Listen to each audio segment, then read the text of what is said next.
Have you ever hated someone so much you sat there and actually wondered if 30 years in prison would be worth it? No. Have I ever fantasized about doing horrible things to people I hate? Absolutely. But have I ever actually contemplated murder?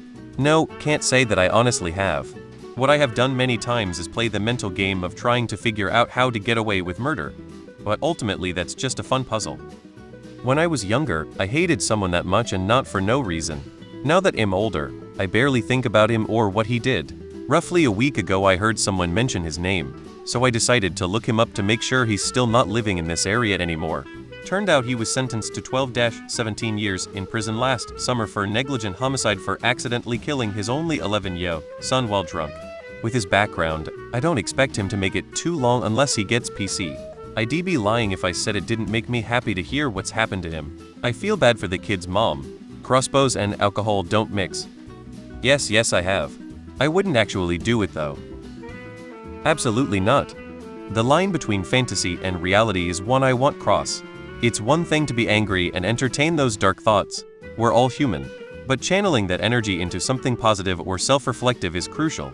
Besides, no one is worth the time in prison, let alone the loss of my own moral compass. Life is too short to dwell on hatred, and karma has a long memory. Yup, but the person is engaged to my best friend. And even though they are a piece of shit, if I went to prison I wouldn't be around for my best friend anymore. And she doesn't want me to go to prison either obviously, so I can't really do much, and there are plenty of good reasons not to lose control. Yes, in a fantasy sort of way, never made any sort of plan, just heavy rumination in my mind.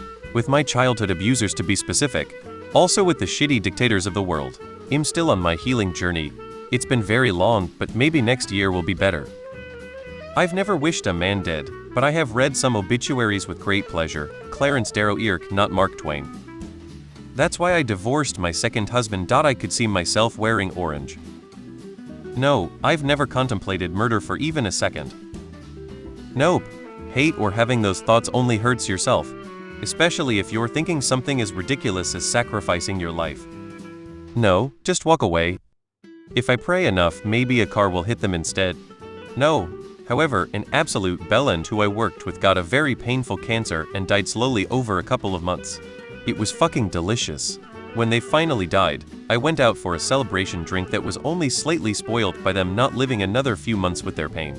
I saw his wife a few days after the funeral and said, "You've finally escaped, good luck with the rest of your life."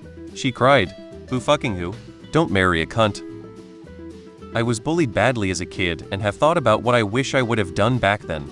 Now 44, I have the task of not caring about those people. I got off Facebook about 6 months ago, and that has probably helped. No, I'm not doing time in the joint just for the pleasure of having stumped a cockroach. I have hoped for the universe to deliver justice to evil and powerful humans, but I'm not getting my hands dirty. So no, can't say I've really thought about it. Boris Johnson, and yes, it would be worth it. Yeah, I have. The answer was no. It still is for me. There's some evils in this life that made me contemplate this. Yes. Yeah, alone time.